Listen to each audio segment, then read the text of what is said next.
Sabe aquela sensação de que a história se repete?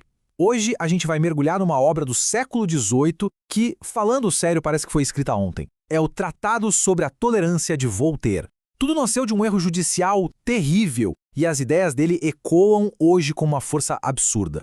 Para começar, vamos imaginar um cenário. Pensa só, acordar um dia e do nada o seu nome ser o assunto mais comentado, como a pessoa mais odiada do momento.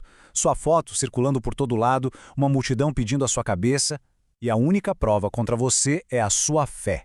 Só isso.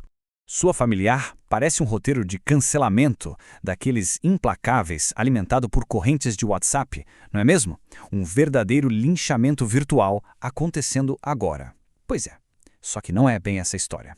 Na verdade, a gente está falando da França do século XVIII, ano de 1762. E foi exatamente essa história real que inspirou uma das obras mais fundamentais do pensamento ocidental, o Tratado sobre a Tolerância de Voltaire. Ok, então para a gente entender o que deixou Voltaire tão indignado, a gente precisa conhecer a fundo o caso Calas. Foi o estopim de tudo, o evento que escancarou uma doença social, uma doença profunda e pior, letal. Bom, vamos aos fatos. Em 1762, Jean Calas, um comerciante protestante, encontrou seu filho Marc-Antoine morto. As evidências apontavam para um suicídio. O rapaz tinha dívidas, andava frustrado, mas a população católica da cidade criou outra versão. Um boato começou a se espalhar dizendo que Jean tinha matado o próprio filho para impedir que ele se convertesse ao catolicismo. E o mais bizarro, sem nenhuma prova, nenhuma, a justiça cedeu à pressão da multidão e condenou um homem inocente de 68 anos a uma morte terrível. Esses boatos, essa fofoca baseada em superstição, foram a verdadeira fake news da época, literalmente. A condenação não teve nada a ver com fatos, foi toda baseada numa narrativa de ódio que se espalhou que nem fogo. E aqui está o ponto central. A religião de Calas foi usada como a única evidência do crime. A única. E Voltaire, olhando para tudo isso, sacou na hora que não era um simples erro judicial. Era um sintoma de algo muito maior. Ele deu um nome para isso. Fanatismo religioso. Uma verdadeira doença social em que a paixão cega simplesmente sequestra a razão e transforma gente comum, vizinhos, em carrascos que celebram a morte acreditando estar fazendo a vontade de Deus. Mas o Voltaire não era do tipo que só aponta o problema. Ele não só diagnosticou a doença, ele foi lá e propôs o antídoto, uma forma de combater essa paixão cega com a luz da razão.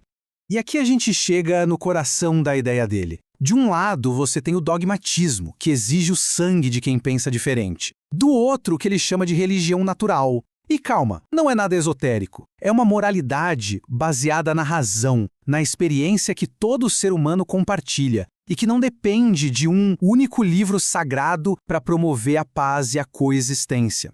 Agora, vamos puxar isso tudo para a nossa realidade. Porque, acredite, essa estrutura de intolerância continua funcionando direitinho hoje.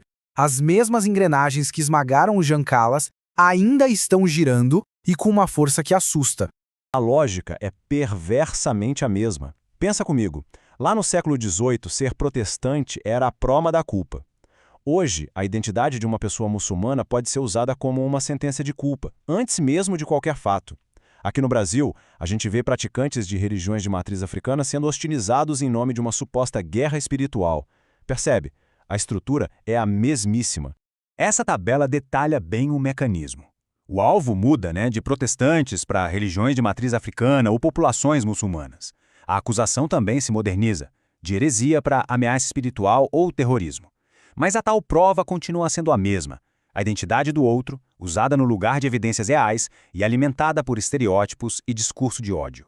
Então, o que fazer? Para Voltaire, a tolerância não é um ato de bondade, uma caridade. É muito, mas muito mais que isso. É uma ferramenta política essencial para a sobrevivência de uma sociedade. E ele propõe um caminho claro, um passo a passo. Primeiro, reconhecer o perigo do fanatismo. Depois, aplicar o antídoto da razão. E isso leva a abraçar o pluralismo. E o resultado final, o benefício concreto, é que ex-inimigos se tornam cidadãos produtivos, contribuindo juntos para o bem comum. E olha, o Voltaire não estava só teorizando. Ele apontou para exemplos históricos. Nações como a Inglaterra e a Holanda, que abandonaram as guerras religiosas e adotaram a tolerância, não apenas pacificaram suas sociedades, mas também prosperaram economicamente. A tolerância, no fim das contas, se mostrou um motor para o progresso. E tudo isso nos joga de volta para o presente com uma lição duradoura e uma pergunta que continua ecoando até hoje. A grande mensagem de Voltaire é esta: o bom senso, a razão, o pensamento crítico são a única barreira de verdade contra a barbárie. Porque enquanto o diferente for visto como uma ameaça que precisa ser eliminada, a sociedade se torna como aqueles juízes de Toulouse, condenando inocentes com base nos próprios medos. E para fechar, fica uma pergunta cortante, mas muito necessária. Será que as nossas certezas mais firmes, aquelas convicções que parecem inabaláveis, não estão, neste exato momento, ajudando a construir um novo cadafalso? Fica aí a reflexão.